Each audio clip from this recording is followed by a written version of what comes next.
अस्सलाम वालेकुम बच्चों, क्या हाल है? कैसे हैं आप लोग? खुश हैं?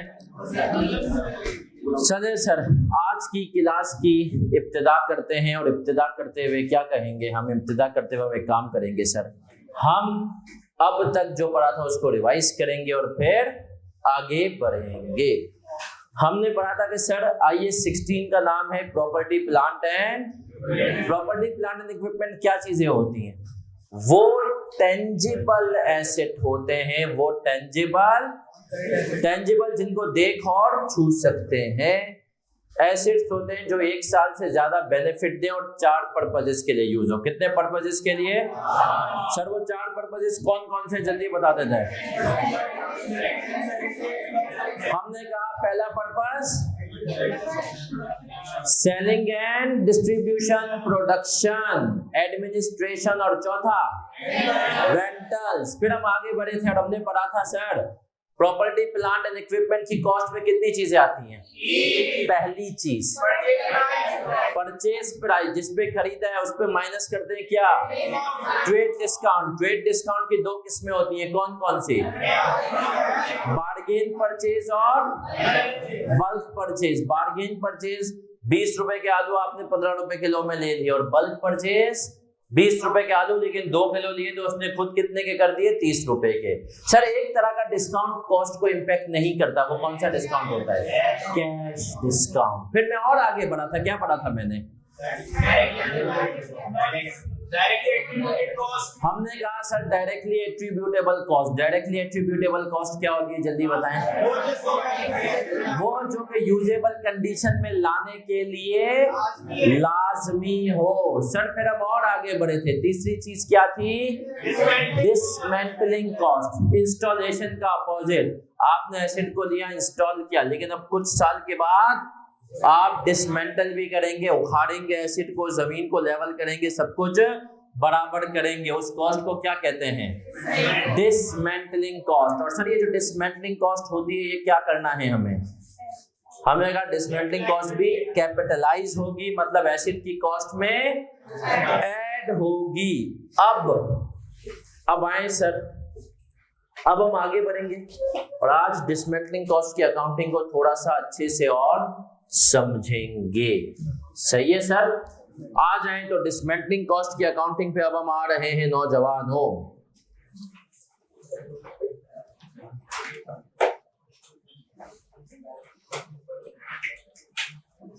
कल मैंने आपको इसका एक कॉन्सेप्ट दिया था। क्या कॉन्सेप्ट दिया था? टाइम वैल्यू ऑफ मनी क्या चीज होती है, जल्दी बताओ। कौन सी क्या होती है, जल्दी बताओ। वो कॉस्ट जो कि वक्त के, मतलब वो वक्त के साथ साथ वैल्यू में कमी होना है ना सर। वक्त के साथ साथ अगर वैल्यू में कमी होती है उसको हम क्या कहते हैं? Time value of money. Sir ये टाइम वैल्यू ऑफ मनी का कॉन्सेप्ट कितना पुराना है? जब से अकाउंटिंग है उतना पुराना है। आए अब sir time value of money को एक दफा क्विकली मैं आपको रिवाइज करा देता हूं कि टाइम वैल्यू ऑफ मनी क्या होगी, कैसे होगी। आए सर, हमने कहा कि सर आज CA क्वालिफाइड की तनख्वाह कितनी है? लेकिन आप इंशाल्लाह, आज से हमने कहा बहुत हुआ तो आप 5 साल तक इंशाल्लाह क्वालिफाई कर लेंगे। जब इंशाल्लाह अगले 5 साल में आप क्वालिफाई करेंगे मेरा बच्चा, तो इंशाल्लाह उस 5 साल में क्वालिफिकेशन के बाद आप चाहेंगे कुछ नहीं तो 1.5 लाख तो हो, चलो 1.5 नहीं 2 लाख कर लो, है ना। लेकिन आपने कहा सर अगर उस टाइम पे भी तनख्वाह 1 लाख हुई तो आपको बुरा लगेगा। क्यों बुरा लगेगा? आपने कहा कि यार जब हम कर रहे थे CA उस टाइम पर जो है लाख रुपए समझ में आता है। आज के 5 साल के बाद आप सोचें, आज 5 साल बाद 2026 में करें, आप बोलेंगे लाख रुपए कुछ भी नहीं है। लाख रुपए तो कुछ भी नहीं है ना सर। आजकल तो इतने में रिश्ता भी नहीं होता लाख रुपए में, तो उस टाइम क्या होगा, है ना सर। तो आए सर, तो हमने कहा लाख रुपए आप नहीं चाहेंगे उस टाइम पे, क्योंकि टाइम वैल्यू ऑफ मनी, पैसे ने वक्त के साथ अपनी कदर खो दी। कभी यूट्यूब पे जाओ और तुम देखना उस टाइम पे यूट्यूब पे एक वीडियो देखना, उस टाइम पे जो 35-40 हजार रुपए का जानवर था कुर्बानी का, आज अगर तुम वही जानवर लेने जाओ तो वो तुम्हें मिलेगा 2.5 लाख का, 3 लाख का। क्यों सर? जानवर तो वही है लेकिन टाइम वैल्यू ऑफ मनी। यही से कॉन्सेप्ट आया कि यार ये जो डिसमेंटलिंग कॉस्ट है ना, ये कॉस्ट आप इनकट करोगे 5 साल बाद, 3 साल बाद, है ना, तो आज आपको इस कॉस्ट को प्रेजेंट वैल्यू पे लेकर आना है। मतलब 5 साल बाद जितने पैसे देने हैं, सपोज करो 5 साल बाद के अगर 1.5 लाख हैं तो शायद वो आज के 1 लाख के बराबर होंगे, है ना सर? तो अब एक सफर होगा जो इस 1.5 लाख को 1 लाख पे हमें लेकर के आना होगा, जिसको हम कहते हैं क्या करेंगे? डिस्काउंटिंग। ये कोई नई चीज नहीं है, क्यों लोग क्यूटी के अंदर पढ़ चुके हो, क्यूटी के अंदर आप लोग ये चीज पढ़ चुके हैं, डिस्काउंटिंग का कॉन्सेप्ट, है ना सर? हम सिर्फ आपको रिवाइज करवाएंगे। कितने हैं हमारे ऐसे दोस्त बैठे हुए जिनके पास हैंड आउट नहीं है ये अभी जिसमें से हम पढ़ रहे हैं? अभी मिल जाएगा आपको। आए सर आए। तो पहले जब तक नहीं मिलता तब तक शेयरिंग करें। शेयरिंग इज, जिसको शेयरिंग कराते हुए देखा उसका पेपर निकलते हुए देखा।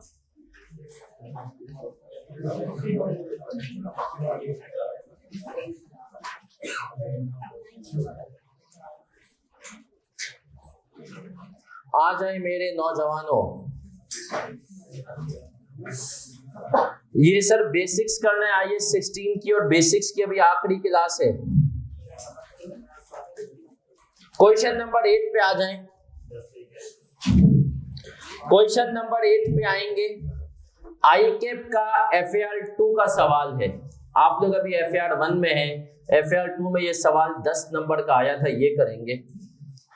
ABC Limited purchased asset for 1,500 million and paid 17% refundable input tax. Input tax का मतलब होता है कि 15% टैक्स दिया है, सेल्स टैक्स दिया है, लेकिन कौन सा टैक्स है? क्या एसेट की कॉस्ट में ऐड करेंगे? No. ABC is required to dismantle the asset after at a cost of 245 million। इसके आगे लिख लें डिस्काउंट रेट 10%। कितना लिखेंगे? डिस्काउंट रेट कितना है? 10%। और अब हम सर इसकी अकाउंटिंग सीखेंगे। तैयार हैं? तो आ जाए सर, अगर आप तैयार हैं तो अब हम इसकी अकाउंटिंग सीखेंगे।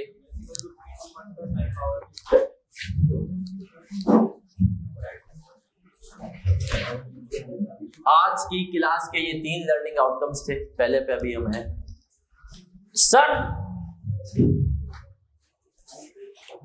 अब हमने कहा इसकी अकाउंटिंग करनी है, मतलब इसकी एंट्रीज बनानी है। सही है? सुनना, हमने कहा एसेट कितने का लिया हमने, कुछ नहीं बताया डेट, हम अज्यूम कर लेते हैं 1 जनवरी 2021 जिसमें हम है। सही है? 1 जनवरी 2021। अब इधर देख लो क्या एंट्रीज बनाऊंगा। Property plant and equipment debit, सूदी दारा कितने से? 1500 मिलियन। सर मुझे बताएं सेल्स टैक्स जो मैंने कहा है रिफंडेबल, वो आएगा कॉस्ट में? क्यों? क्योंकि वो रिफंड हो जाएगा, मेरी जेब पे भारी अभी कॉपी नहीं, ये तो नॉर्मल एंट्री। अब आता हूं सर, लेकिन सेल्स टैक्स मैंने पे तो किया है ना, फ्यूचर में मुझे वो बेनिफिट तो देगा, फ्यूचर में मैं उसको एडजस्ट करूंगा, रिफंड करूंगा, ऐसा ही है। तो मैं यहां पर एक और एंट्री बनाऊंगा। क्या? मेरा एक एसेट क्रिएट हो रहा है। इंक्रीज इन एसेट क्या होता है? रिसीवेबल कह लो या रिफंडेबल इनपुट टैक्स कह लो। डेबिट कितने से? रिफंडेबल टैक्स को डेबिट करेंगे 1500 का 17% कितना आ रहा है? 250। ये मैंने कहा एक मेरा एसेट क्रिएट हो गया जिसको मैं फ्यूचर में हुकूमत से वापस ले लूंगा। आज हुकूमत को पैसे दे रहे हैं, बाद में और मेरी जेब से पैसा गया तो सूदी दारा क्या हो गया? 250। सर ये 2 एंट्रियां मैंने बना ली 1 जनवरी को, अब कॉपी कोई भी नहीं करेगा। सर अब हमने क्या एक और कॉस्ट है जो कॉस्ट का हिस्सा होती है, वो कौन सी होती है? डिसमेंटलिंग। डिसमेंटलिंग कॉस्ट क्या होती है? फ्यूचर में एसिड को जगह से निकालना, चीजों को लेवल करना, अलाइन करना, उसको हम क्या कहते हैं? चलें सर अब आते हैं, और हमने कहा ये 1 जनवरी को एंट्री बना रहे हैं। डिसमेंटलिंग कॉस्ट आज से 2 साल के बाद कितने की आएगी? 245 मिलियन। फॉर्मूला कौन सा यूज करूंगा मैं? P is equal to S divided by, बचपन में निकाली हुई क्यूटी में इस फॉर्मूले से प्रेजेंट वैल्यू है ना सर, बचपन में निकाली हुई होगी आपने। 245 डिवाइडेड बाई 1 प्लस रेट कितना लगाया, पावर कितनी हो गई? 2। 167.3 मिलियन। 167.3 मिलियन सर 4 साल है? यस सर 4 साल है, 7.3 पक्की बात है।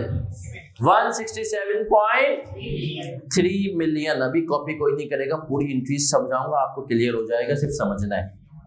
हमने कहा क्या एंट्री बनाऊंगा? पीपी डेबिट 167 और अब मुझे एक बात बताओ मेरे नौजवानों, सर क्या मैंने ये डिसमेंटलिंग कॉस्ट अभी पे कर दी है?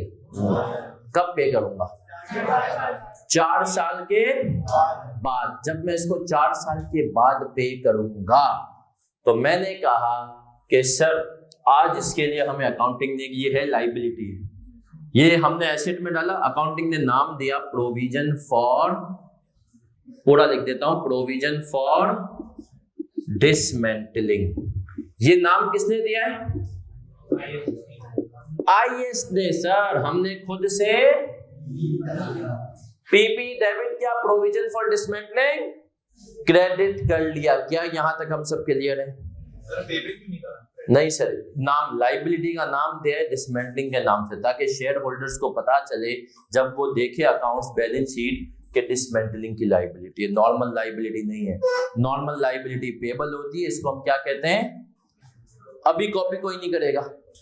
आगे बढ़ा सर, मैं पहला साल आया 31 दिसंबर 2021। अब मैं एक एंट्री पास करूंगा, depreciation expense debit, accumulated depreciation या अलाउंस क्रेडिट, कितने से? Allowance for depreciation. अब देखना इधर नौजवानों, सर एसिड की कॉस्ट कितनी थी?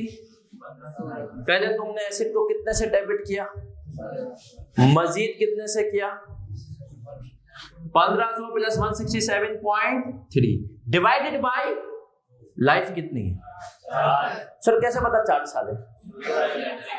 उसने कहा है डिसमेंटलिंग कितने साल में करनी है, तो 4 साल है लाइफ, कितना हो गया?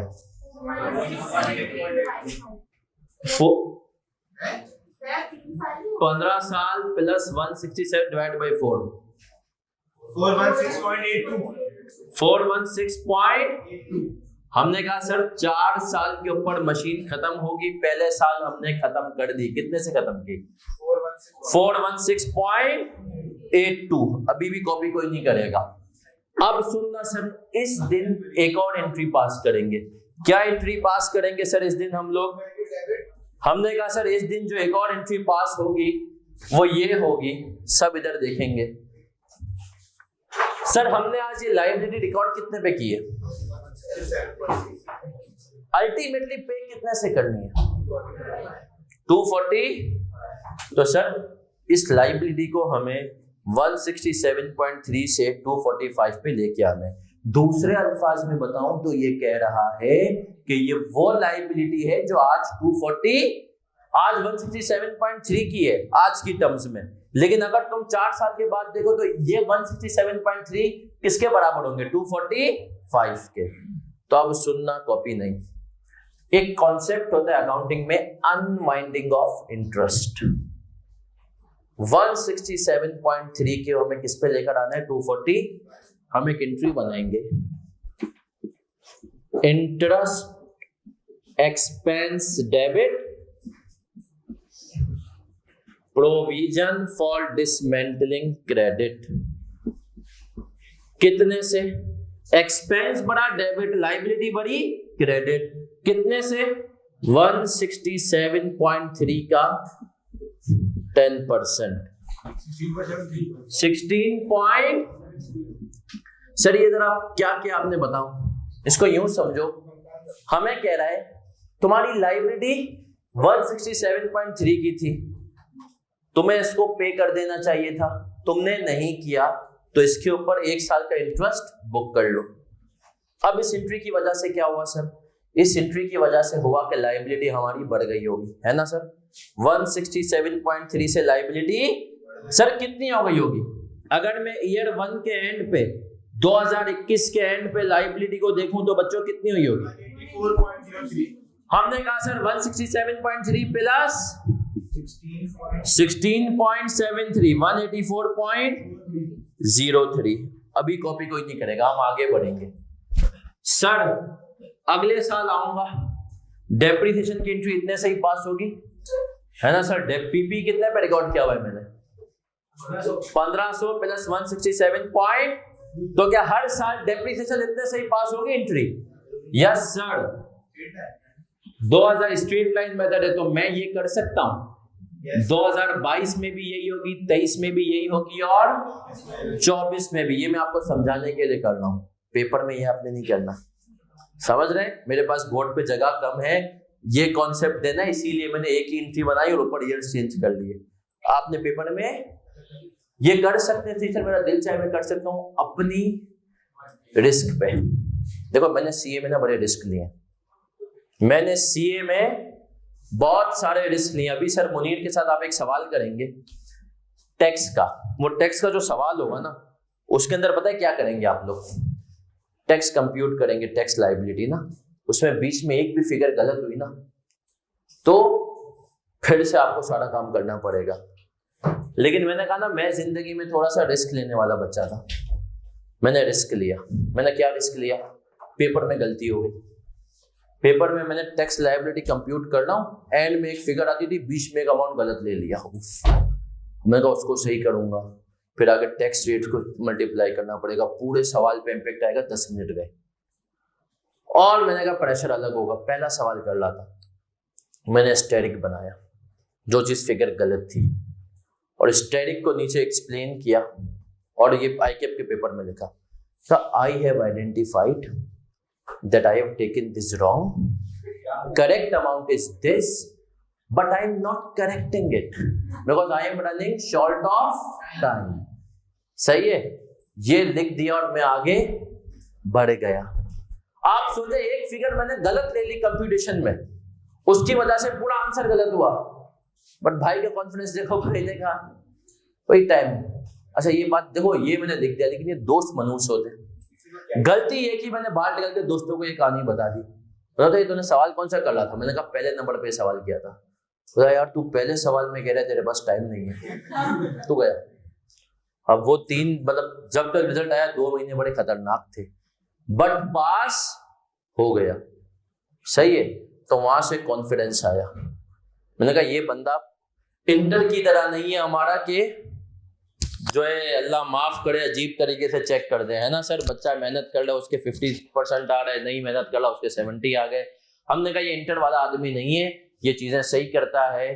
फिर इसके बाद मैंने जिंदगी में और रिस्क लिए, सीए की जिंदगी में मैंने जो जो रिस्क लिए। एक और चले एग्जाम्पल दे देता हूँ, कॉस्ट अकाउंटिंग का पेपर था, आखिरी सवाल पे पहुंचा, 18 नंबर का सवाल। जिन बच्चों ने अभी पेपर दिया होगा ये का, FAR, इको का या लॉ का, उनको अंदाजा होगा पेपर में टाइम आउट होता है, सही। तो आखिरी सवाल पे पहुंचा, 8 नंबर 18 नंबर का सवाल और 8 मिनट थे। मैंने कुछ भी कर लो, मेरे अच्छे भी ये सवाल नहीं कर सकते 8 मिनट में। मैंने हेडिंग डाली आंसर की, मैंने कहा I am running short of time, that's why I am not computing this, but I know the steps how to solve this question and what are technical points। और मैंने आखिरी सवाल कॉस्टिंग का paper जो कि आपका कंप्यूटेशन का है उसमें लिखना शुरू कर दिया कि first we will compute this, then we will compute this, for computing this first we have to get this figure, ये वो पूरा एक पेज बढ़ गया। मैंने कहा यार अगर उसको देखो कॉन्सेप्ट्स पे मार्क्स देने होंगे ना तो कम से कम चेकर ये पढ़ के कॉन्सेप्ट्स समझ जाएगा कि बच्चे के कॉन्सेप्ट्स हैं। मैंने कहा 18 नंबर का सवाल है 4-5 नंबर ही दे दे, पूरा एक्सप्लेन कर दिया। लेकिन मैंने कहा अगर मैं उसको अटेम्प्ट करने जाऊंगा कैलकुलेटर पे फिगर कैलकुलेट करूंगा नहीं हो पाएगी, और पेपर पास। तो कैफ में मैंने ये 2 जांबाजियां की, फिर बताऊंगा सी फाइनल में भी बहुत की। तो सर तो ये चीजें मेरे लिए पेपर में क्या थी, छोटी थी। मैं कहता था भाड़ में जाए यार, मैं कहा वो खुद है सही है, और मैं इस किस्म की हरकत करके एस्टेरिक डाल के लिख देता था to save time I am doing this, depreciation will remain same throughout the life. लेकिन ये मेरा जिगरा था, मैं रिस्क लेता था। आपका जिगरा हो रिस्क लेने का तो आप लें, नहीं तो आप हर साल अलग अलग एंट्री बनाएं। आए सर अब आगे बढ़ता हूं, मेरा फोकस है इस एंट्री पे। हमने 4 सालों की डेप्रिसिएशन रिकॉर्ड कर दी। अब मैं इस एंट्री पे आया और मुझे बताएं 31 दिसंबर 2022। अब मुझे ये एंट्री फिर से बनानी है। बनाऊंगा interest expense debit, provision for dismantling credit, कितने से 184.03 मल्टीप्लाई बाय 10%,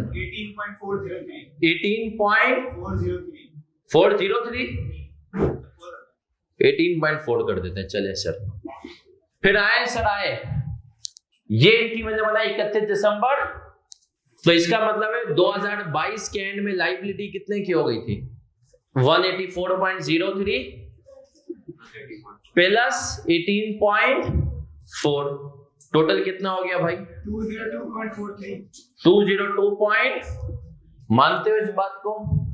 यस सर। फिर हम आगे हैं, हमने कहा 31 दिसंबर 2023, 31 दिसंबर 2023 interest expense debit, provision for dismantling credit. अब लायबिलिटी कितनी थी पिछले साल के एंड पे 20.243, मतलब हमने कहा पहले साल किसी के हमारे पास 167 पड़े हुए थे, हमने नहीं दिए, उसके ऊपर 1 साल का इंटरेस्ट लगा, टोटल अमाउंट कितना पेबल हो गया 184। फिर हमने 184 भी पे नहीं किए, उसके ऊपर इंटरेस्ट लग गया, टोटल अमाउंट कितना होगा 202.43।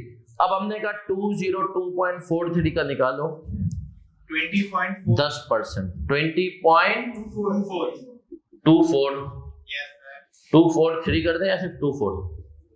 चलो सर 24, अभी आपकी ख्वाहिश की खातिर है ना सर। अब मुझे बताओ ईयर 3 पे 2023 में कितनी वैल्यू होगी 202.43 प्लस 20.24 कितना हो गया 222.67। 222.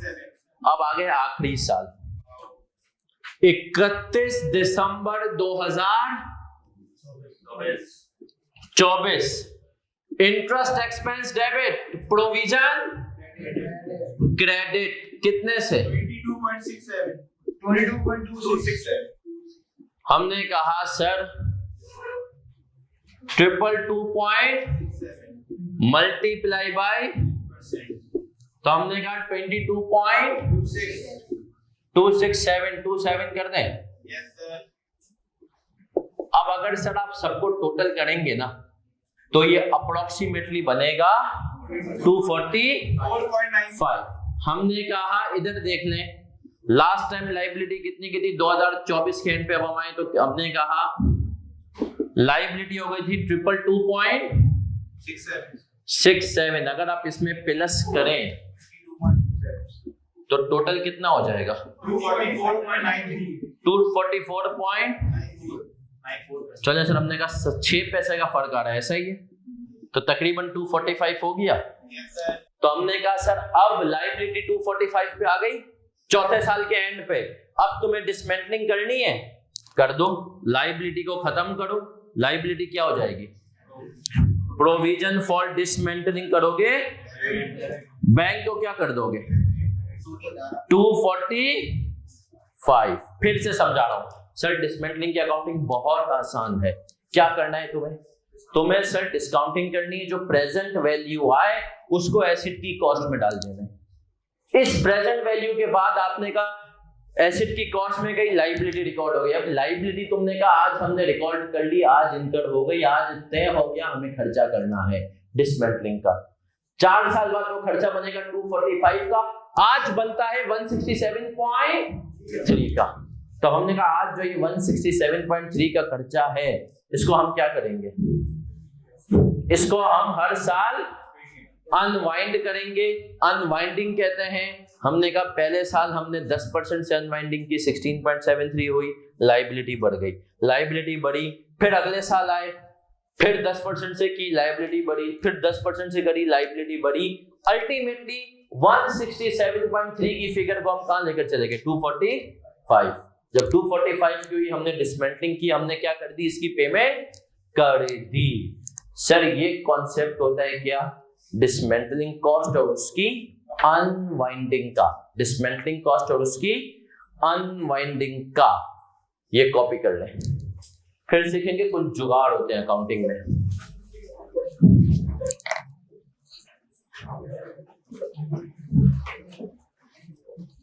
अच्छा जैन अभी देख लेते हैं, कॉपी करें फिर समझते हैं।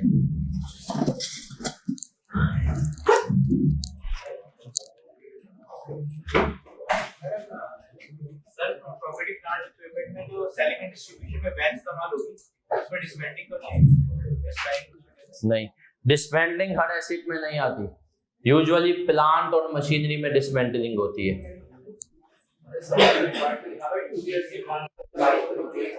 सवाल को 22 पर वैसे रोक देते, लेकिन मैंने समझाने के लिए पूरे 4 साल की बनवाई है।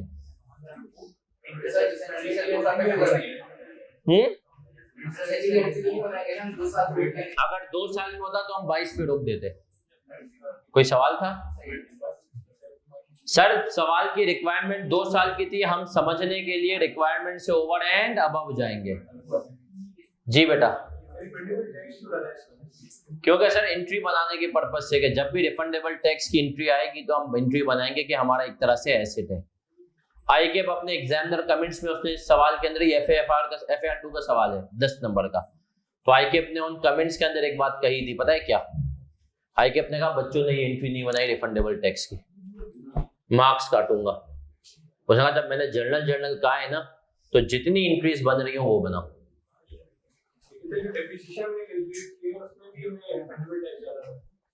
नहीं डाला हुआ, 1500 के अंदर शामिल नहीं है, 1500 का एसेट है और मजीद टैक्स है।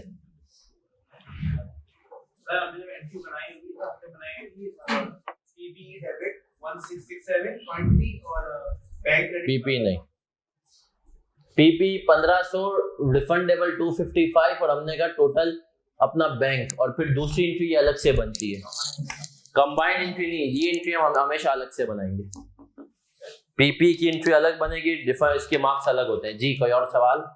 सर हमने एसेट परचेज किया 1500 मिलियन का, सर उसके अंदर ही 17% रिफंडेबल टैक्स है, यानी नहीं, हमने अज्यूम किया कि वो अलग है, 1500 का एसेट है और वो अलग है टैक्स। ये अज्यूम किया तो सही वो हाँ, जब कुछ नहीं लिखना ना, जब शामिल होगा ना तो वो वर्ड यूज करेगा इंक्लूसिव ऑफ टैक्स। अगर इंक्लूसिव ऑफ टैक्स उसने नहीं किया तो हम अज्यूम करेंगे कि टैक्स अलग से है। सही है?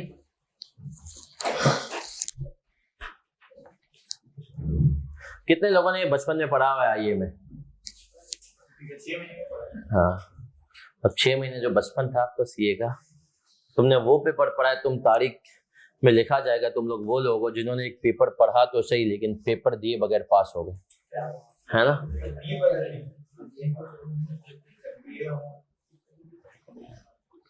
या कि अपने आप लोगों के साथ एक छोटा सा मजाक किया। ये करना आईकेप को पहले ही था, लेकिन आईकेप ने कहा कि चले जी। कुछ लोगों ने कहा सिर्फ 2 महीने पढ़ा, लेकिन आईकेप ने कहा कि यार बच्चों को आईए की बेसिक नॉलेज दे दें, उसके बाद जो है ना आगे बढ़ाएं।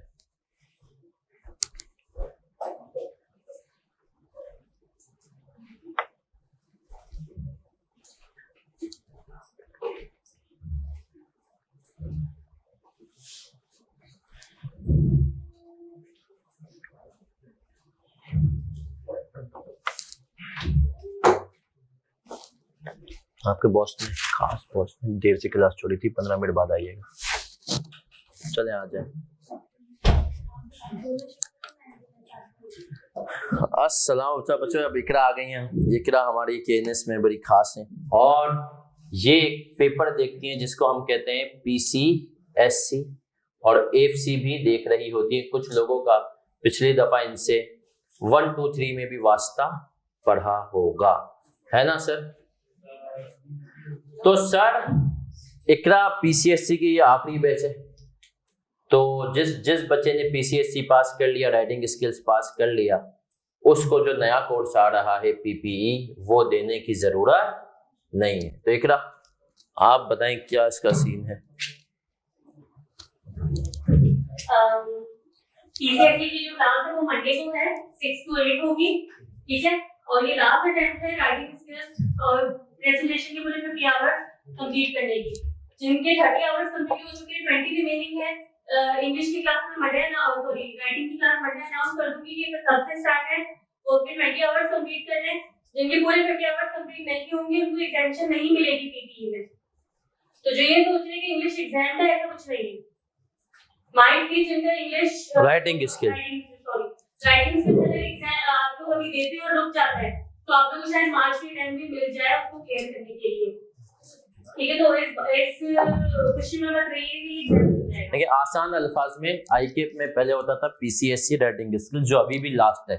उसके बारे में आईकेप ने कहा है कि जो लोग फेब तक, आई थिंक है ना, कि जो लोग फेब तक पीसीएससी और राइटिंग स्किल का एक कोर्स होता था ये कंप्लीट कर लेंगे, तो फिर आपको जो है नया जो कोर्स आ रहा है पीपीई, सही है, पीपीई का कोर्स है, उसके अंदर 100 आवर्स है, वो देने की जरूरत नहीं है, नहीं तो आपको वो करना पड़ेगा। जिनके 50 आवर्स हैं पूरे, जिन्होंने भी बिल्कुल भी नहीं किया हुआ, तो मंडे क्लास है 6 to 8, उस दिन मैं क्लास में अनाउंस कर दूंगी कि वो कब से स्टार्ट हो रहा है। बाकी जिन्होंने पीसीएससी के 30 आवर्स कर लिए हैं, 20 आवर्स के लिए आप लोगों को मैसेजेस वगैरह सब मिल जाएंगे और पोस्ट भी शेयर हो जाएगी ग्रुप में। बाकी फर्दर इसके हवाले से कोई और क्वेरी है तो क्लास के बाद स्टार्टिंग में लीजिएगा। चलिए ठीक है, thank you sir. Thank you.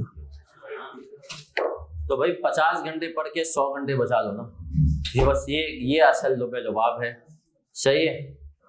और सर पीपी के अंदर कुछ कोर्सेज हैं एक्सेल के, इसके उसके, वो आपने करने हैं, वो सारी चीजें हैं। वैसे मुझसे पूछे तो आप फॉर्म में जाएंगे तो एक्सेल तो वैसे भी सीख जाएंगे। आईकेप ने एक बस पीपी के नाम से एक चीज इंट्रोड्यूस कर दी कि भाई ये ऐसे नहीं ऐसे करना है, तो वो आपने करना होगा। तो आखिरी अटेम्प्ट है, अवेल कर लें अपॉर्चुनिटी और कर लें। एक बच्चे का सवाल है, देखें सर काजी का हमारा एक अलग सेपरेट चल रहा है, वो आपको बेसिक सिखा रहे हैं अकाउंटिंग की, तो वो बेसिक्स वाली क्लासें आपकी अलग है। तो बच्चे जिनकी बेसिक्स नहीं है, खास तौर पे मेडिकल और इंजीनियरिंग वाले, वो बेसिक्स करके आए, ठीक है। चलिए मेरा बच्चा बढ़ूं आगे।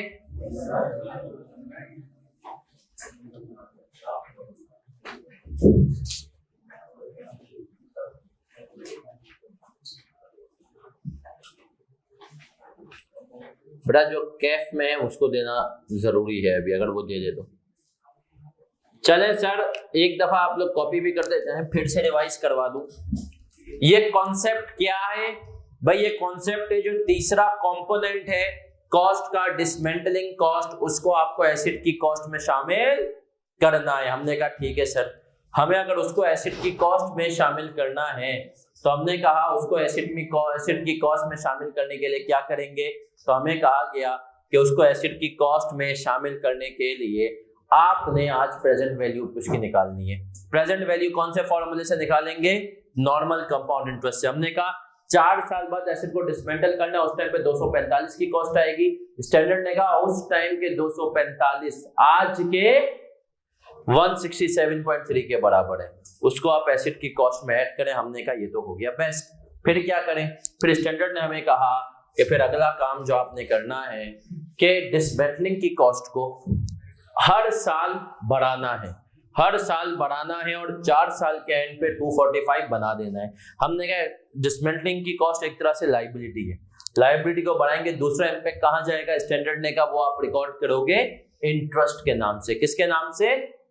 यूं समझो कि तुम्हारे ऊपर एक लायबिलिटी थी 167.3 की, तुमने उसको पे नहीं किया, तो हर साल का इंटरेस्ट चलता जाएगा कंपाउंड इंटरेस्ट के हिसाब से।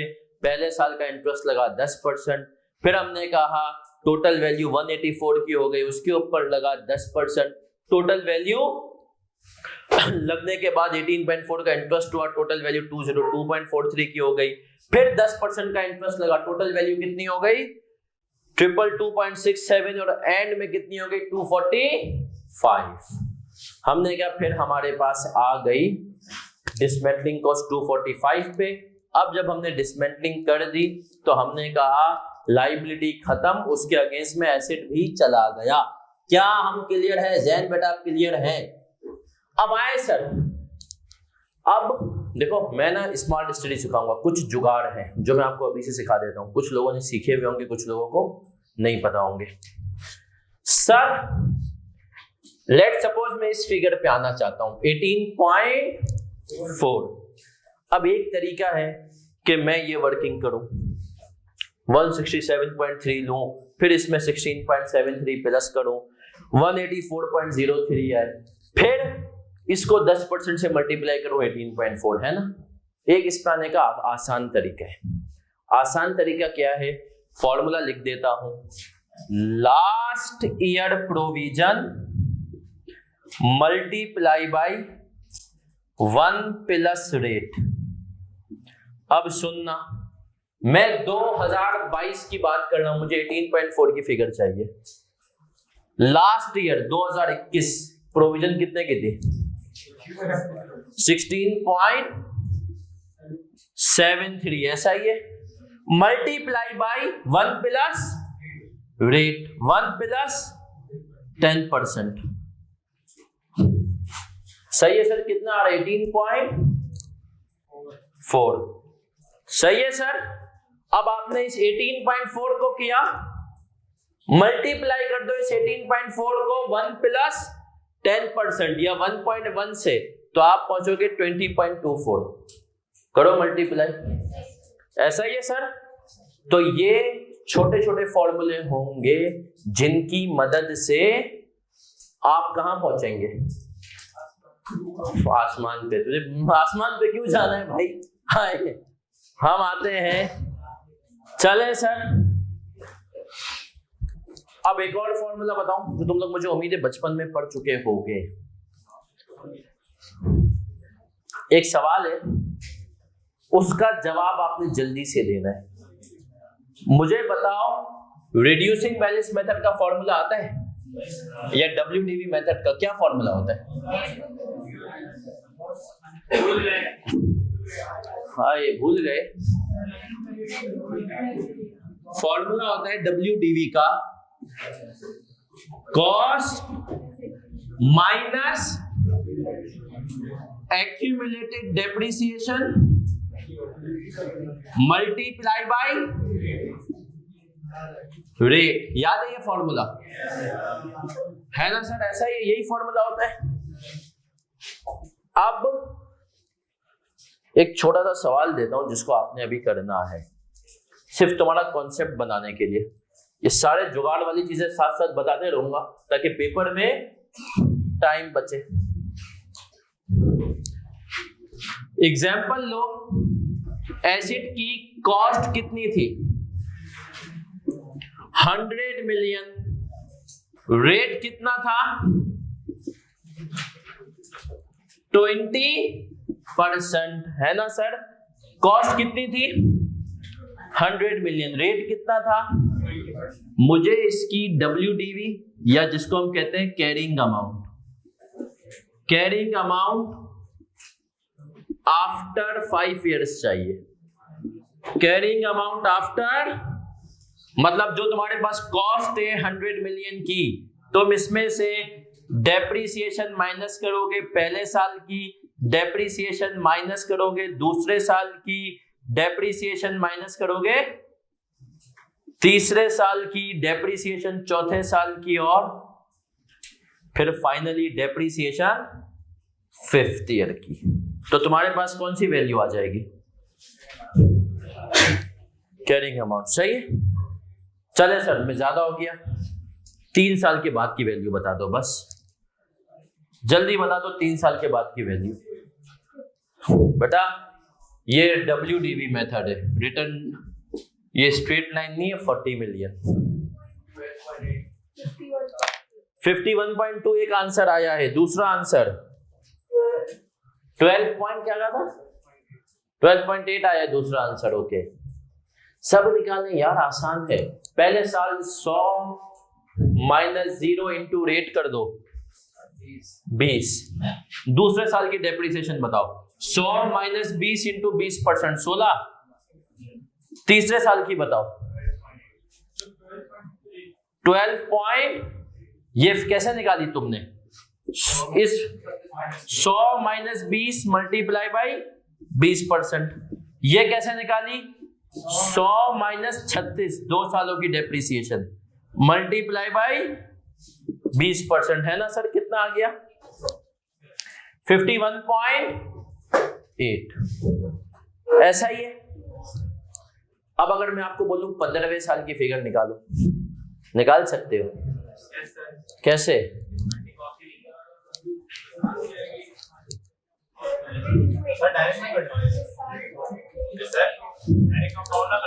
चले सर, अब इसका एक आसान तरीका होता है, कुछ बच्चों को पता होगा, कुछ को फॉर्मूला होता है। अब देख लो, मैं इस फिगर पे पहुंचूंगा एक फॉर्मूले के थ्रू डायरेक्ट।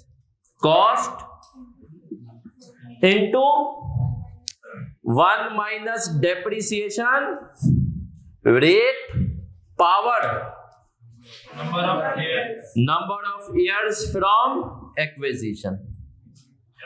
जब आप आए, आपने कॉस्ट कितनी डाली, 1 माइनस रेट कितना था, और एक्विजिशन के बाद कितने साल हो गए? 3 साल। आगे सिर्फ 51.8 पे। तो हमने कहा कि सर ये फॉर्मूला क्या है? डायरेक्ट फॉर्मूला है। सही है। कॉपी कर लें इस फॉर्मूले को, आपको जिंदगी भर बहुत काम आएगा। कि ये बात एग्जामिनर ने एक दफा कही, लोगों ने पूछा, सेमिनार कराया था आईकेएफ ने कि बच्चा बहुत फेल होता है। उसने कहा बच्चा बेवकूफ है। उसने कहा जब मैं कहता हूं मुझे 6ठे साल के एंड पे कैरिंग अमाउंट दो, तो बच्चा इस तरीके से अलग अलग निकालता है। बच्चे को ये वाला फॉर्मूला पता होना चाहिए। इस फॉर्मूले की वजह से डायरेक्ट आपको जिस साल की कैरिंग अमाउंट चाहिए होगी उस पे पहुंचोगे। कितने लोगों को यह फॉर्मूला पता था? सर जिनको नहीं पता था कोई मसला नहीं, अभी नोट कर लें। सही है सर। पावर में लिखा है number of years from acquisition. अब एग्जामिनर, अब मैं आपको बता रहा हूं आपका एग्जामिनर क्या है। आपका एग्जामिनर क्या है बताएं? शरारती है ना? तेरे साथ हो चुका है ऐसा? सर आपका एग्जामिनर एक शरारती शख्स है, उसको मस्तियां करने में बहुत मजा आता है। ये फॉर्मूला आया, वो इस फॉर्मूले को सीधा नहीं पूछेगा तुम्हें कैरिंग अमाउंट बताओ, वो पूछेगा एक एसेट तुमने लिया 5 साल के बाद, 3 साल के बाद उसकी कैरिंग अमाउंट 3rd ईयर में थी 51.8। फिर वो बोलेगा डेप्रिसिएशन रेट कितना था? 20%, है ना सर? और अब आपको बोलेगा मुझे क्या बता दो? कॉस्ट। तो आप इसकी मदद से कॉस्ट पर निकल सकते हैं। यस सर, आपने कहा 51, यही फॉर्मूला है। यहां पर हमने कैरिंग अमाउंट निकाली थी। अब इस फॉर्मूले की मदद से 51.8 को हमने डिवाइड कर दिया 1 माइनस, तो आप 100 पे पहुंच जाएंगे। समझे सर? तो एग्जामिनर हमारा नॉटी है, so you have to be more naughty, है ना सर? आ जाए। अब आगे आते हैं, और आगे आते हुए एक और काम करेंगे, डिसमेंटलिंग कॉस्ट की समझ में आ गई सबको एंट्रीज, बड़ी इजी, इंटरेस्ट अनवाइंड, ये आपको आता था। अब आखिरी चीज पे आ रहे हैं IAS 16 के बेसिक्स की, और वो आखिरी चीज है last but not the exchange transaction. Sir देखें, बहुत रेयर होता है बट कभी कभी होता है कि कंपनीज एक दूसरे के एसेट्स एक्सचेंज कर लेती हैं। कंपनी एक दूसरे के एसेट्स एक्सचेंज कर लेती हैं। अब एक्सचेंज के केस में होता क्या है, एक्सचेंज के केस में हमारे पास अपना एसेट जो होता है वो चले जाता है, और जो किसी और का एसेट होता है वो आ जाता है। तो ये एक्सचेंज वाली कहानी मैं आपको बता रहा हूं, जो कि तुमने यकीनन आईए में नहीं पढ़ी हुई होगी, है ना? पढ़ी है? आए सर, अब आते हैं एक्सचेंज पढ़ाता हूं। एक्सचेंज ट्रांजैक्शन के 3 केसेस होते हैं। कितने केसेस होते हैं? 3। नए एसेट की फेयर वैल्यू गिवन हो और बिल्कुल वाज़ेह तरीके से गिवन हो, उसमें कोई शक और शुबा। दूसरा केस क्या होता है? नए एसेट की फेयर वैल्यू गिवन या गिवन है क्लियर। तीसरा केस क्या होता है? किसी भी नए की भी गिवन नहीं है, पुराने की भी गिवन नहीं है। तो आए सर, मैं बोर्ड पे एक बहुत बड़ी सी डायग्राम बनाऊंगा, उसको आपने मेरे साथ कॉपी करना है।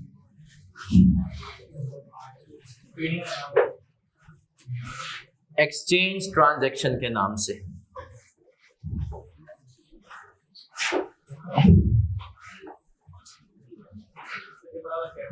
ये पढ़ा था, ट्रेड इन अलाउंस। चले सर, अब आप लोगों ने मेरे साथ करना है कॉपी, एक्सचेंज ऑफ एसेट्स।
ये कॉपी करेंगे, फिर इसको समझेंगे।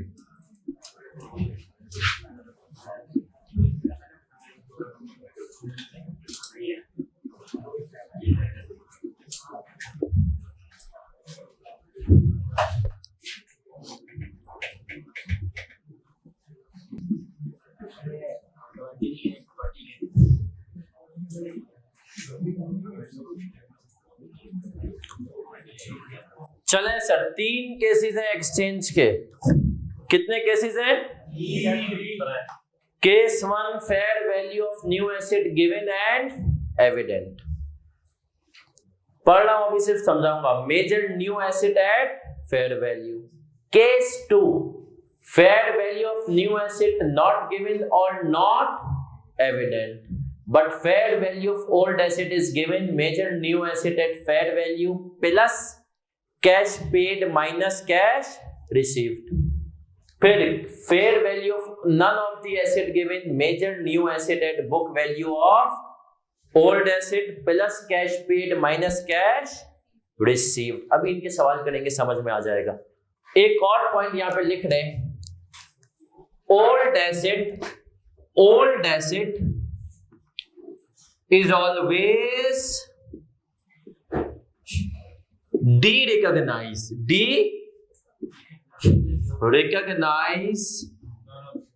at book value.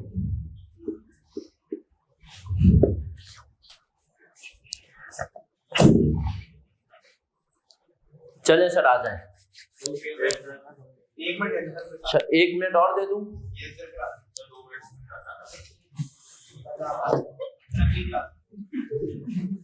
तो दुनिया है, जन्नत थोड़ी है कि हमारी हर ख्वाहिश पूरी हो जाए, है ना सर। तो हम अगली क्लास क्यों जाए?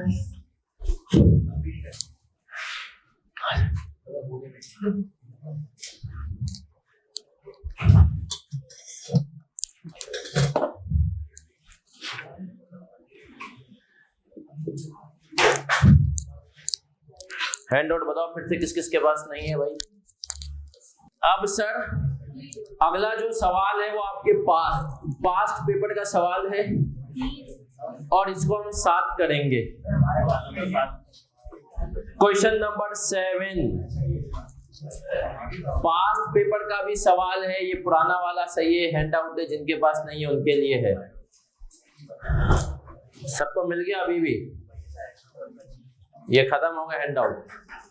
कोई है जिसको हैंड आउट नहीं मिला? अच्छा अभी पीछे चल रहे हैं। आए question number 7, following information pertains to 3 exchange transactions relating to fixed assets। ठीक है सर, हमने कहा 3 ट्रांजैक्शन है। कैश रिसीव दिया हुआ है 1 में, 2 में और 3 में कुछ भी नहीं है। ओरिजिनल कॉस्ट दी हुई है, बुक वैल्यू दी हुई है, asset given up, estimated fair value भी गिवन है और एसेट रिसीव्ड।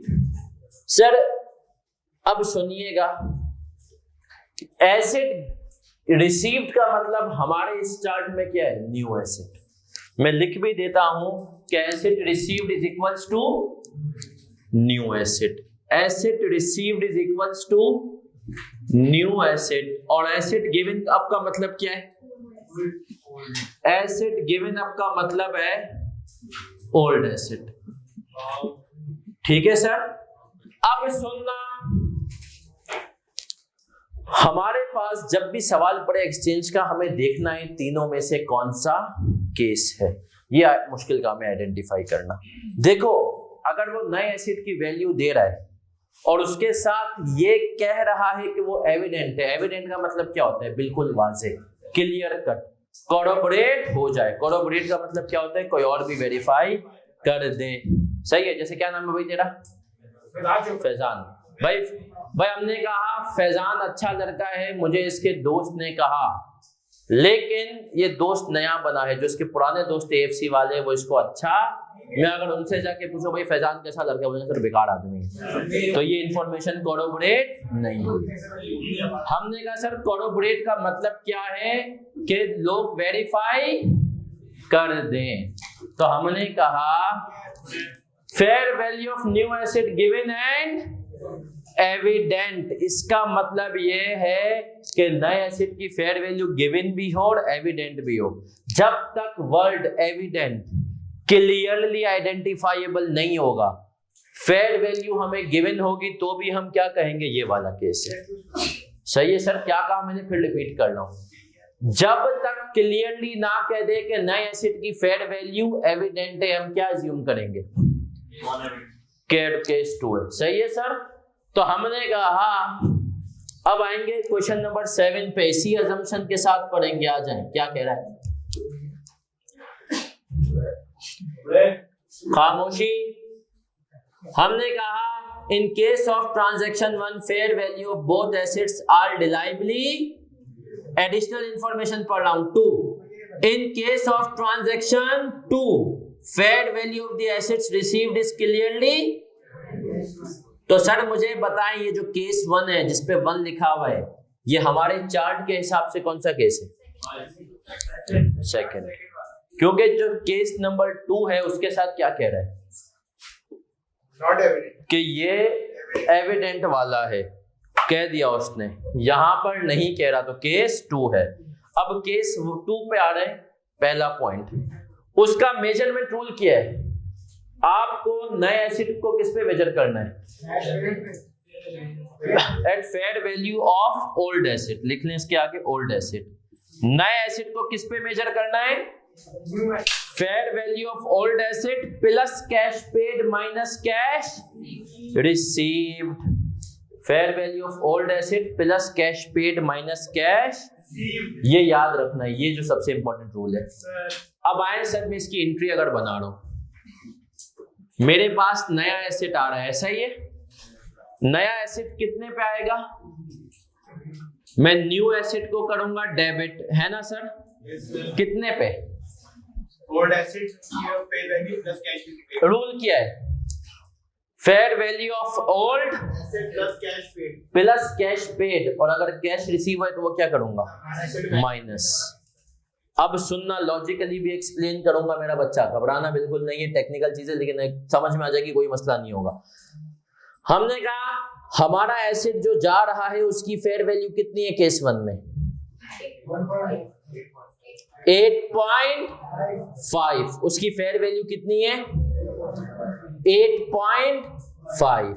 और हमें कैश कितना रिसीव हुआ है? 1.1। तो अब इधर देख लेना नौजवानों, हमने कहा न्यू एसेट को किस पे रिकॉर्ड करेंगे? ओल्ड एसेट की फेयर वैल्यू माइनस कैश। तो इसकी फेयर वैल्यू कितनी थी? माइनस कितना हो गया? 7.4। अभी कॉपी नहीं करेगा कोई भी। पैसे मिले कितने हमें? कैश मिला कितना? 1.1। अब इधर देख लेना, हमने अपनी तरफ से भी तो एक एसेट दिया है ना। ओल्ड एसेट था, उसके बारे में मैंने एक रूल लिखा है, क्या? Old asset is always derecognise. Book से उसको निकालेंगे कौन सी वैल्यू पे? बुक वैल्यू पे। बुक वैल्यू गिवन है सवाल में? Yes sir, book value given है ओल्ड एसेट की कितनी? 6.4। ऐसा ही है।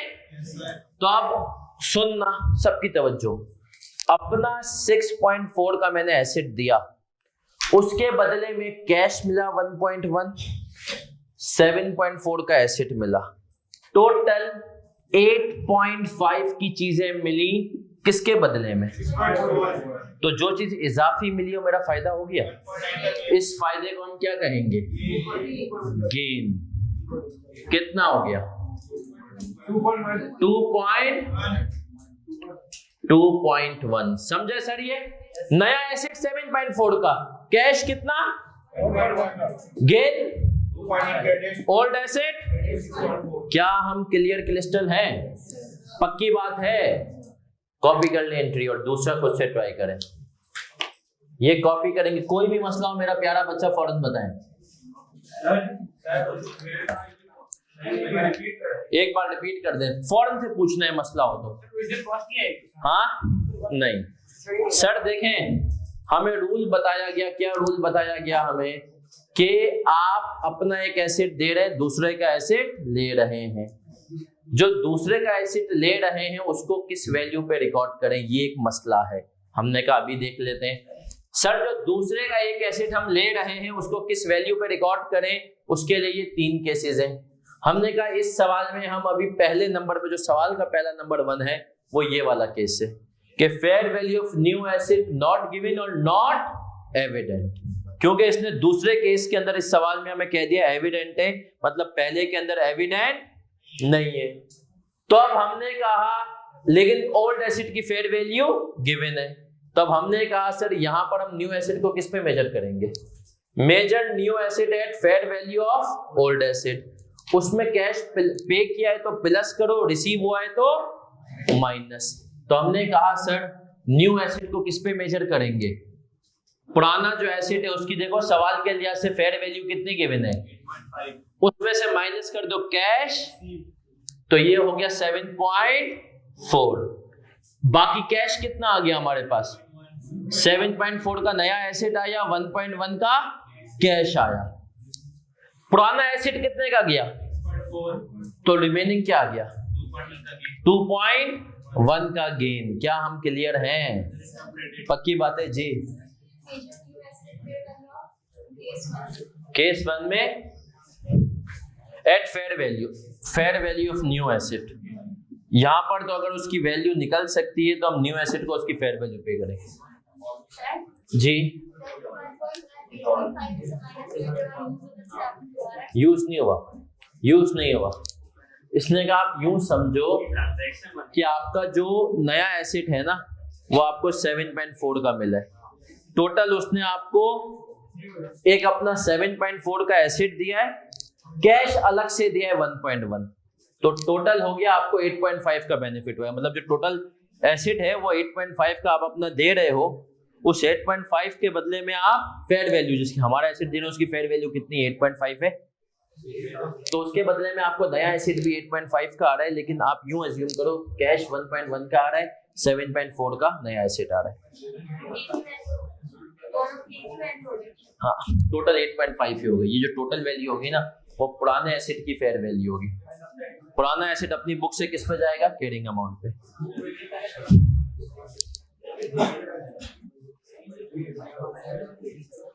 सर 7.4 कहां से आया, हमने कहा 8.5 में से माइनस किया 1 कितना हो गया 7.4। ये रूल याद रखना है sir, measure new asset at fair value of old asset plus cash paid minus cash received. तो कैश पेड इस सवाल में 0 है, जो कुछ भी है कैश रिसीव कितना है 1.1, new asset 7.4, gain 2.1, old asset 6.4। आगे बढ़े, कॉपी करें आराम से सुकून से सर।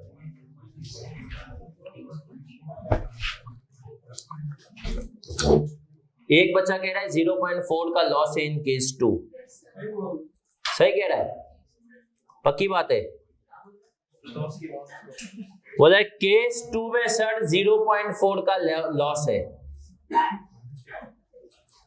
ओहो माशाल्लाह बहुत सारे बच्चे इसकी लब्बैक कह रहे। पढ़ा था ये कैफ 1 में, कितनों ने पढ़ा था, याद आ रहा है? बाकी लोग वो एक सवाल आता है कि ट्रेड इन अलाउंस इतना दिया है उसका दिया है। कैफ 1 के पेपर नहीं दिया ना हमने, है ना सर? कितने लोगों ने दिया है? माशाल्लाह। चलो,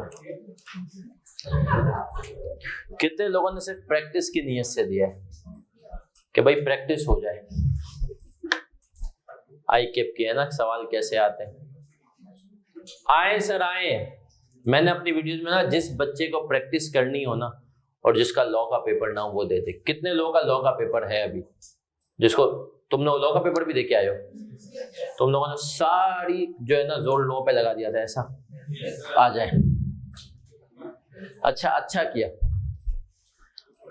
कितनी है ऐसी अजीम हस्तियां जिन्होंने लॉ का भी दिया, आईए भी दिया, इकोनॉमिक्स भी दिया, माशाल्लाह। आए सर, सवाल का ये केस नंबर 1 किया था। अब बच्चों सवाल का केस नंबर 2 करेंगे, घबराएगा कोई नहीं। सर सवाल का केस नंबर 2 ये कह रहा है कैश रिसीव्ड स्लैश पेड। इसका मतलब है केस 2 में हमने कैश क्या किया है, पे किया है। माइनस की फिगर मतलब क्या है, ओरिजिनल कॉस्ट गिवन है, बुक वैल्यू है, एस्टिमेटेड वैल्यू है, एसेट रिसीव्ड की वैल्यू, और फिर कह रहा है इन case of transaction 2 fair value of the asset received is clearly more evident. हमने कहा जो एसेट है उसकी जो फेयर वैल्यू रिसीव है वो मोर एविडेंट, मतलब बिल्कुल साफ है, क्लियर है, कोरबोरेटेड है, सही है। तो हमने कहा इस केस में क्या करेंगे। अब ये कौन सा केस बन गया, fair value of new asset given and evident, measure new asset at fair value of new asset. नए एसेट को आपको किस पे मेजर करना है सर? क्या मैंने यहां पर कहीं कैश पेड और कैश रिसीव लिखा है? No sir.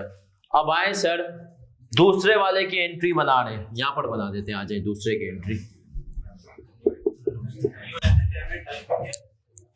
सर हमने कहा नए एसेट को मेजर करेंगे किस पे, उसकी फेयर वैल्यू कितनी है 9 मिलियन, यस सर गिवन है।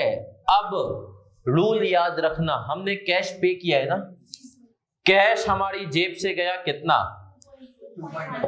2 पॉइंट, और हमारी जेब से सिर्फ कैश नहीं गया, पुराना वाला एसिड भी तो दिया है, एक्सचेंज जोड़ा है, 7.3 वो किस वैल्यू पे जाएगा, बुक वैल्यू बुक वैल्यू। तो ओल्ड एसिड तो क्रेडिट होगा कितने से, 7.3 मिलियन ओल्ड एसिड होगा 7 पॉइंट। अब सुनो, नया एसेट आया 9 मिलियन का, कैश दिया हमने उसके बदले में 2.1, पुराना एसेट 7.3 का। तो हमने कहा कि सर लॉस कितना आ गया, मतलब 9.4 की चीजें देने के बाद एसेट कितने का मिला, 9 मिलियन का। तो 0.4 का क्या आ गया, लॉस। क्लियर है, आसान था ये। आ जाए सर, आ जाए, अभी मजीद आसान बनाएंगे आपके लिए इंशाल्लाह।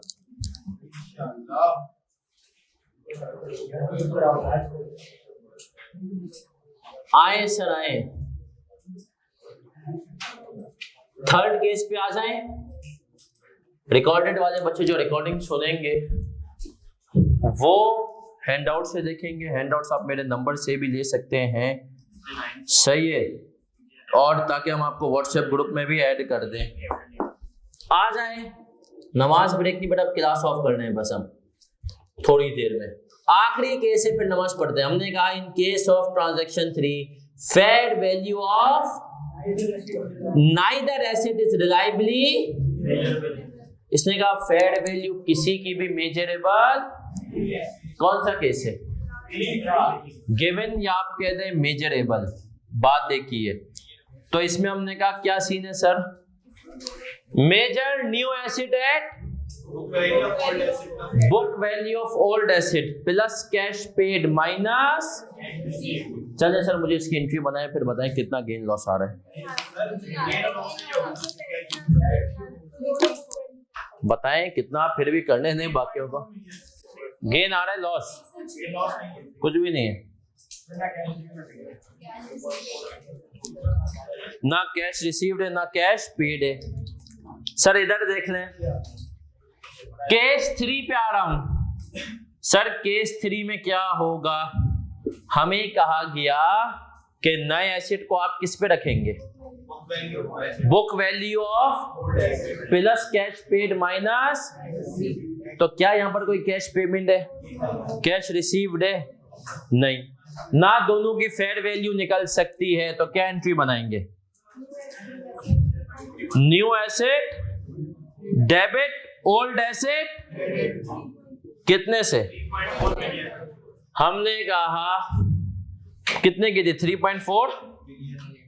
सर याद रखिएगा, ये जो केस होता है ना थर्ड केस, ये हमेशा नो प्रॉफिट नो लॉस का केस होगा। ये हमेशा कौन सा केस होगा, नो प्रॉफिट नो लॉस। करने एक और सवाल ऐसा ही, आ जाए सर, ताकि आपको ये टॉपिक कॉन्सेप्ट और क्लियर हो जाए।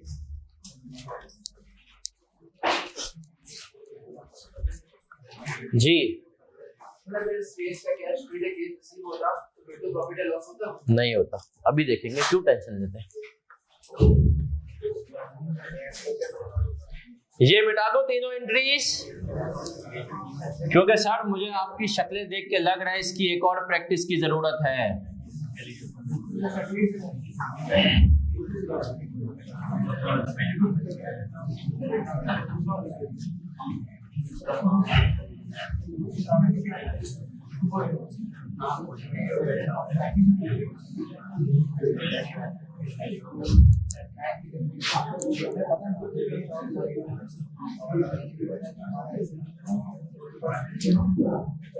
Bashir Limited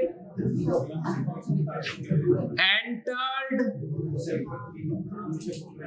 into following exchange transaction। Bashir भैया ये वाली एक्सचेंज ट्रांजैक्शन में एंटर हुए, एसेट रिसीव्ड की डिटेल है और एसेट गिवन अप की डिटेल है। हमने कहा फेयर वैल्यूज गिवन नहीं है। बुक वैल्यू की बात की हमने, किसकी बात की? Book value. हमने कहा इसकी 5 मिलियन, इसकी 6 मिलियन। और हमने कहा further Bashir limited paid cash of ₹1 million. ये कॉपी भी करें और इसकी एंट्री भी बनाए, कॉपी भी करें और एंट्री भी बनाए मेरा बच्चा।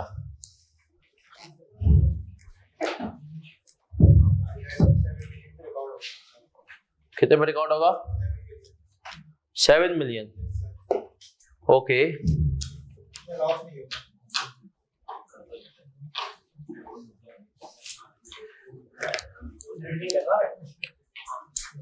हाँ जी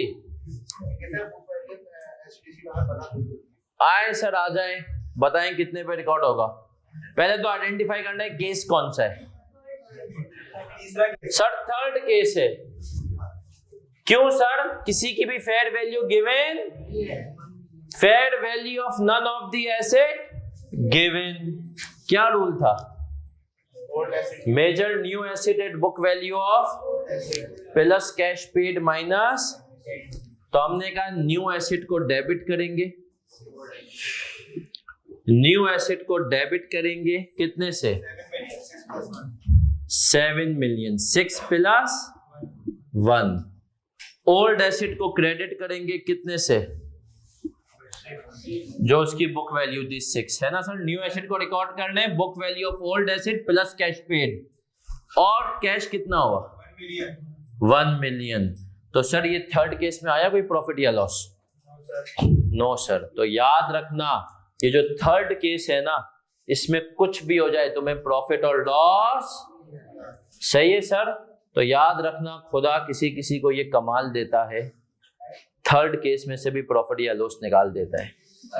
आम आदमी सर देखें, जो थर्ड केस है ना, इसको बनाया ही ऐसा गया है कि इसके ऊपर प्रॉफिट या लॉस नहीं आ सकता। कैसे? हमने कहा सर देख लेते हैं ना, ये जो केस था पिछले सवाल में तो कोई कैश पेड या रिसीव नहीं था। हमने कहा इस तरह आ जाते हैं, ये जो केस था इसके अंदर fair value of none of the given measurable, ये वाला केस था, समझ गए। रूल क्या था? Measure new asset at book value of plus cash paid minus cash. इसमें आप ऐड करेंगे कैश पेड और माइनस करेंगे कैश रिसीव। तो अब हमने कहा कि सर न्यू एसेट को मेजर करना है book value of old asset plus cash paid. 6 plus 1 कितना? 7। हमारे पास से ओल्ड एसेट गया कितने का? 6। और कैश कितने का गया? 1 मिलियन। क्लियर है सर? 7 मिलियन आए सर। कुछ बच्चों को अगर ये मसला है तो इसको रिसीव करके भी देख लेते हैं, जादू। हमने कहा बशीर को अब कैश रिसीव हुआ है। क्या हुआ है? अब बताओ रिसीव के केस में क्या एंट्री बनेगी? न्यू एसेट कितने पे आएगा? Book value of old asset minus cash receive. तो हमने कहा 6 मिलियन माइनस 1 मिलियन कितना हो गया? 5 मिलियन। मानते हो? हमने कहा कैश कितना आया? 1 मिलियन। ओल्ड एसेट कितना गया?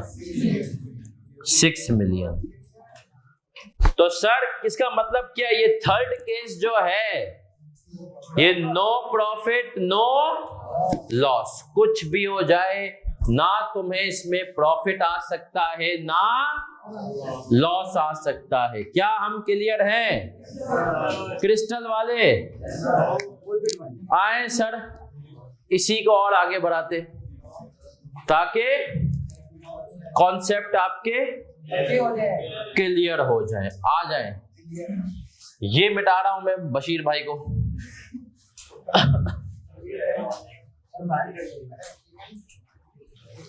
अब हमने कहा इधर फेयर वैल्यू भी डाल दें।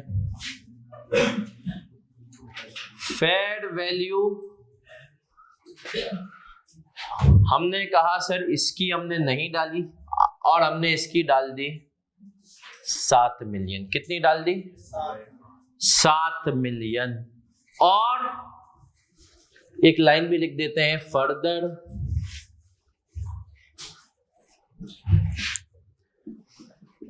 फर्दर बशीर लिमिटेड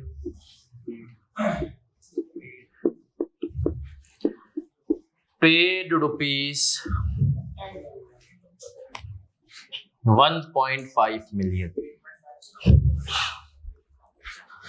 चलिए सर अब इसकी एंट्री बनाए।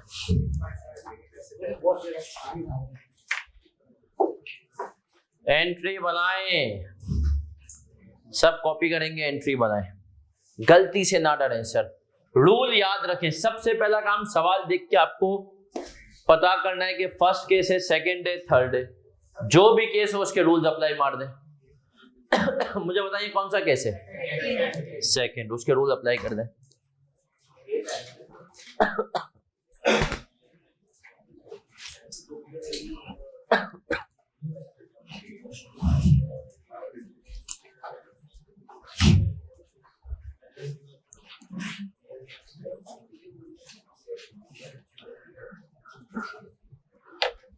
हाँ जी बताएं।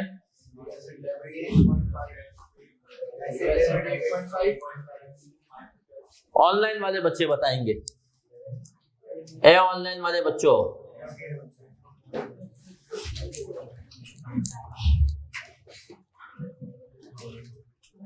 न्यू एसेट डेबिट करूंगा कितने से? 8.5। रूल क्या है?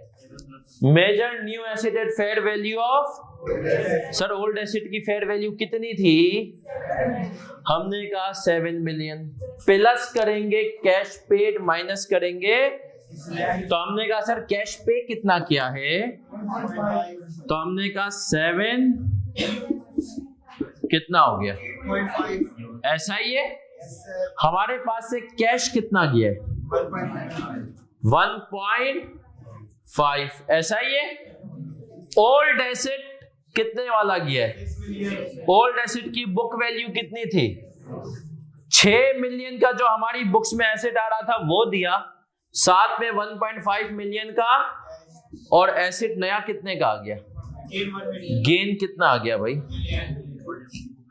1 मिलियन। सर ओल्ड एसेट का रूल याद रखना, हमेशा किस पे आउट होगा? Book value. ओल्ड एसेट का रूल याद रखना क्या होगा? हमेशा बुक वैल्यू। क्लियर है सर? कोई मसला किस? देखो ये एक्सचेंज वाली चीज है ना, बच्चा पढ़ता नहीं, एग्जामिनर एकदम से पेपर में। ये अटेम्प्ट जब आई थी ना, इस अटेम्प्ट में बताओ कितने % बच्चों ने पासिंग मार्क्स लिए होंगे इस सवाल में? 9%। बच्चे को पता ही नहीं था एक्सचेंज क्या होता है। मुख्तसरन सा कॉन्सेप्ट है, पेपर में यूं ही निकल जाता है ना सर? तो बच्चे को पता ही नहीं था। एक और चीज, चलो एक और बात सर, पिछली दफा एक टॉपिक है कॉस्ट अकाउंटिंग, उसकी एंट्रीज सिलेबस में थी, स्टडी टेक्स्ट में थी। आईकेएफ ने कोई भी उसके ऊपर सवाल ना पास पेपर में पूछा था ना कभी। बच्चे को पता ही नहीं था, टीचर ने करा दी। कुछ टीचर्स ने कराई, कुछ ने, पेपर में आ गया 8 नंबर का। तो सर याद रखें, स्टडी टेक्स्ट में एक लाइन भी गिवन है ना, उसके ऊपर भी सवाल कराएंगे। क्यों सर? आईकेएफ का कोई भरोसा? आपकी नई वाली स्टडी टेक्स्ट में पूरा सवाल छपा हुआ है। सर क्लियर है? हम पुराना एसेट हमेशा किस पे जाएगा? नया एसेट। आए सर अब थोड़ी सी फिगर्स चेंज करता हूं। यही इसी किस्म का सवाल है, थोड़ी सी फिगर्स चेंज है, फिर ऑफ करते हैं ताकि यकीन हो जाए कि आप कर लेंगे। 6 मिलियन, 8 मिलियन, और अब पेड नहीं है, अब रिसीव्ड है।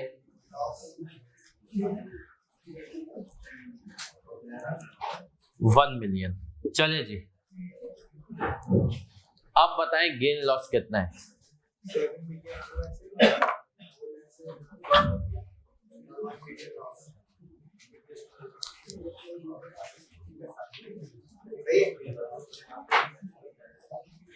ये बताएं क्या होगा? रूल याद रखना है। ये वाला केस है measure new asset at fair value of plus cash paid minus cash received. हाँ जी, 1 मिलियन कैश रिसीव्ड है। Bashir limited receive rupees 1 million. Gain है लॉस है? ना गेन ना लॉस।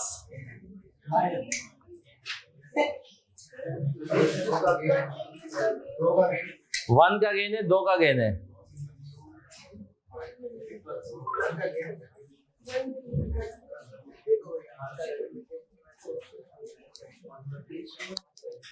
भाई सब बताएं, रूल याद रखना है आपने। मुझे बताएं न्यू एसेट कितने से रिकॉर्ड करेंगे? रूल क्या है? Measure new asset at fair value of, तो fair value of old asset कितनी है? 8 प्लस कैश पेड करेंगे माइनस, तो हमने कहा न्यू एसेट 8 माइनस 1 कितने से?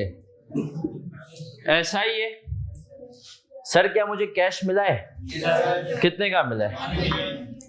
कैश मिला है 1 मिलियन, ऐसा ही है।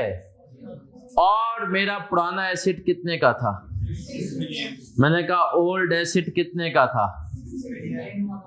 तो गेन कितने का हो गया? 2 मिलियन, ऐसा ही है सर। सर सुने, आप अपना एक अच्छा वाला ऑटोमेटिक वॉशिंग मशीन लेकर गए दुकान वाले के पास और उसने कहा कि उसके बदले में मैं आपको दे देता हूं कोई बेकार सा वॉशिंग मशीन, सही है, नॉर्मल सा। आपने कहा कि मेरा नया जो मशीन, पुराना जो मशीन था मेरी बुक्स में 6 मिलियन का था, लेकिन उसकी मार्केट वैल्यू कितनी थी? 8 मिलियन। तो दुकान वाला क्या करेगा? वो बोलेगा कि आप मुझसे 1 मिलियन का कैश लें, नया एसेट भी लें और अपना पुराना एसेट मुझे दे दें। यही केस हुआ सर। तो हमने कहा जब ये वाला केस होता है तो हमने कहा यहां पर हम आए, रूल याद रखें, measure new asset at fair value of, अगर कैश पे किया है तो ऐड करोगे, रिसीव हुआ है तो हमने न्यू एसेट को 8 मिलियन ओल्ड एसेट की फेयर वैल्यू थी माइनस क्या कर दिया? 1। कैश 1 मिलियन से आया, पुराना एसेट कितने से गया? और 2 मिलियन का गेन, मतलब आपने 6 मिलियन का एसेट जो आपके हिसाब से 6 मिलियन का था बुक्स में, उसको देख करके 1 मिलियन का कैश भी बटोर लिया, 7 मिलियन नए एसेट के भी आ गए। तो हमने कहा सर ये हो गई एक्सचेंज। बहुत कम पूछता है पेपर में, लेकिन अगर पूछ लिया तो सर हमने कहा ये हुए बेसिक्स। क्या हुए? बेसिक्स। अब छोटा सा एक आइडिया दूंगा इंपेयरमेंट का, बिल्कुल 2 मिनट। सर मुझे बताओ, तुम कोई भी एसेट, तुम लोगों के पास अभी सबके पास मोबाइल होगा, है ना? कोई है जिसके पास स्मार्टफोन ना हो? है कोई? माशाल्लाह। अभी नहीं, मतलब वैसे घर पर है। चले सर, कोई ऐसा है जिसके पास स्मार्टफोन के बगैर दुनिया में जी रहा हो अभी भी? है? पक्की बात है। चले सर, हमने कहा आप सबके पास स्मार्टफोन है। अब मुझे बताएं कोई भी एसेट है उससे आप बेनिफिट कैसे ले सकते हैं? या तो यूज करके या तो बेच के, कोई तीसरा तरीका है बेनिफिट लेने का। अब तुम यूज कैसे भी करो, तुम यूज करो या मिस यूज करो, लेकिन वो क्या कहलाएगा? यूज। भाई मेरे साथ एक लड़का है, वो ऑफिस में था, रोज सुबह लेट आए, इत्तेफाक से उसका भाई भी उसी ऑफिस में था। मैंने कहा तेरा भाई कहता है तू पूरी रात मोबाइल पे लगा हुआ होता है अपनी बहनों से, सही है?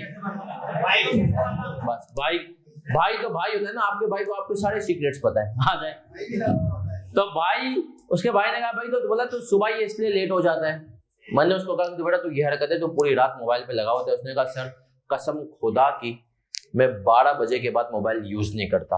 मैंने कहा 12 बजे के बाद तू मिस यूज करता है, सही है, यूज का पीरियड खत्म है।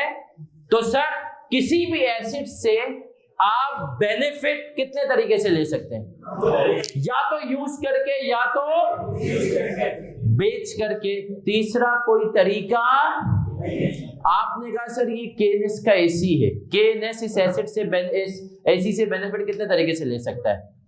या तो यूज करेगा, आपको ठंडी हवाएं फेंकेगा, या हमने कहा या अल्लाह वाली चुरंगी पर जाके बेच देंगे। किस कोई तीसरा तरीका? अब मुझे बताओ, केनेस की बुक्स में एग्जांपल दे रहा हूं सिर्फ सोचने के लिए। ये एसेट आ रहा है 50,000 रुपए, कितने पे आ रहा है? केनेस ने भाई कहा हम अगर इसको बेचते हैं तो आज कितने पैसे मिलेंगे, और उन्होंने कैलकुलेट किया अगर इसको इस्तेमाल करते हैं, कैलकुलेट कैसे करेंगे सिखाऊंगा, हमें पैसे कितने के मिलेंगे? 40, है ना? मतलब बेनिफिट कितने के मिलेंगे? इस्तेमाल करने में 40 के बेनिफिट, बेचने में। तो स्टैंडर्ड कहता है भाई ये एसेट क्यों होता है? बेनिफिट देने के लिए ना। जब ये एसेट तुम्हें मैक्सिमम बेनिफिट कितने के दे सकता है? 40। तो तुम्हारी बुक्स में 50 का क्या कर रहा है? समझ रहे हो? एसेट बेनिफिट कितने के दे सकता है? मैक्सिमम 40। तुमने 50 का क्यों रखा हुआ है भाई? फिर तुमने जितने का एसेट बुक्स में रखा हुआ है उतने तो ये बेनिफिट भी। तो सर यही कॉन्सेप्ट है, यहां पर 5 से एसेट की बेनिफिट देने की सलाहियत में क्या आ गई है? कमी। और इसी कमी को कहते हैं इम्पेयरमेंट। क्लियर है सर? हमने कहा बुक्स में एसेट अगर हम देखें 50 का पड़ा हुआ है, कैरिंग अमाउंट कितनी है? साजिद साहब ने कहा मैं इसको अल्लाह की चुरंगी पे अगर बेचने के लिए बेचूं तो मुझे पैसे मिलेंगे 45। जबकि अगर मैं देखूंगा इसे इस्तेमाल से कितने बेनिफिट निकाल सकता हूं तो 40। तो स्टैंडर्ड ने कहा कि साजिद साहब आपको तो ये एसेट बेनिफिट ही मैक्सिमम कितने के दे सकता है, तो आपकी बुक्स में 50 का क्या कर रहा है? आप इस एसेट को कितने पे लेकर आए? 45। तो 5 रुपए से जो एसेट के बेनिफिट देने की सलाहियत में कमी हुई है, इसको प्यार से कहते हैं इम्पेयरमेंट। क्लियर है? अगली क्लास में देखेंगे कि सर इम्पेयरमेंट क्या है, कैसे है। और मुझसे अगली क्लास ट्यूसडे की सुबह है 10 बजे। सही है सर? तो मिलते हैं सर। डिस्क्लोजर IAS 16 क्या आप करेंगे सर उमर काजी के साथ। अपना ख्याल रखिएगा, दुआ में याद रखिएगा। अल्लाह हाफिज।